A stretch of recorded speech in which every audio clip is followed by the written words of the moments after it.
ইরানের নির্বাচন প্রসঙ্গে আরও কথা হবে। তেহরান থেকে আমাদের সঙ্গে যোগ দিচ্ছেন রেডিও তেহরানের ওয়ার্ল্ড সার্ভিসের সম্পাদক নাসির মাহমুদ।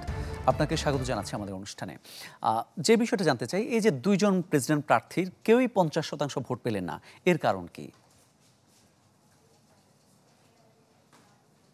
ধন্যবাদ আপনাকে।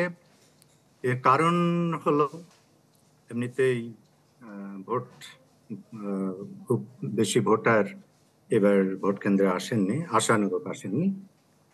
ভোটারের প্রায় 40% ভোটার ভোট কেন্দ্রে এসেছেন, নাম্বার 1। নাম্বার 2 হলো নির্বাচনে যারা পদপ্রার্থী ছিলেন, প্রেসিডেন্ট পদপ্রার্থী, তাদের মধ্যে দুটি গ্রুপের প্রার্থী ছিলেন। একটা হলো রক্ষণশীল গ্রুপের, আরেকটা হলো সংস্কারবাদী গ্রুপের। তো সংস্কারবাদী গ্রুপের মাত্র একজন ছিলেন প্রার্থী, কিন্তু যারা রক্ষণশীল তাদের মধ্য থেকে 3 জন ছিলেন প্রার্থী। সুতরাং ভোটগুলো বিভাজিত হয়ে গেছে। আর এমনিতেই যেহেতু ভোটার উপস্থিতি কম ছিল, সে কারণেই মূলত ভোট তেমন 50% ভোট আশা হয়নি আর কি। এটাই ছিল প্রধান কারণ। জি, এই যে বলছিলেন ভোটার উপস্থিতি কম, ভোটার উপস্থিতি ঠিক কি কারণে কম? এটা কি নির্ধারিত সময়ের 1 বছর আগে নির্বাচন হয়ে যাওয়ার কারণে হলো, নাকি প্রার্থীদেরও প্রস্তুতির অভাব ছিল?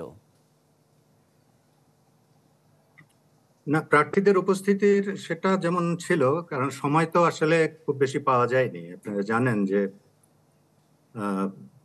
এই নির্বাচনটা হবার কথা ছিল 2025 সালের জুন মাসে, কিন্তু সাবেক প্রেসিডেন্ট রাইসির অকাল মৃত্যুতে এই ভোটটা সাংবিধানিক বাধ্যকতা থাকায় 50 দিনের মধ্যেই সবগুলোই কাজই তড়িঘড়ি করে করতে হয়েছে।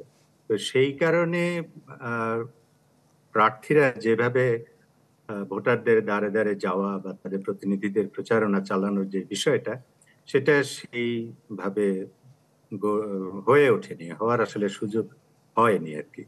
তো এটা যেমন ছিল। আর ভোটের প্রতি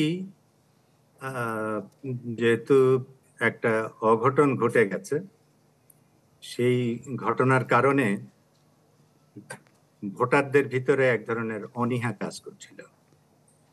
তো অনেককেই আমি শুনেছি যে ভোট কেন্দ্রে গিয়ে কি হবে, এই ধরনের কথাবার্তা বলতে শুনেছি আর কি।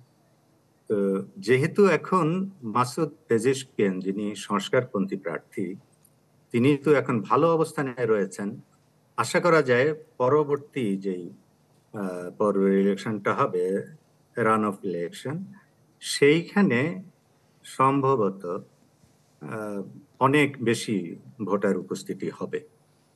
আর যেহেতু বাকি 3 সংস্কারপন্থী রক্ষণশীল প্রার্থী 3 জন, তারা সবাই এখন একজনকে সাপোর্ট দিচ্ছেন, সাইদ জালিলিকে।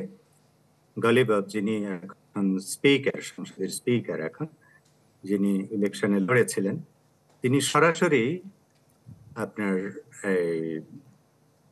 সাইদ জালিলিকে সমর্থন দিয়ে দিয়েছেন। তারা অলরেডি তাদের প্রচারণার কাজ শুরু করেছেন। সুতরাং জি, পরবর্তী জনাব নাসির মাহমুদ, আপনাকে অসংখ্য ধন্যবাদ আমাদের সময় দেওয়ার জন্য। দর্শক, কথা বলছিলাম রেডিও তেহরানের ওয়ার্ল্ড সার্ভিসের সম্পাদক নাসির মাহমুদের সঙ্গে।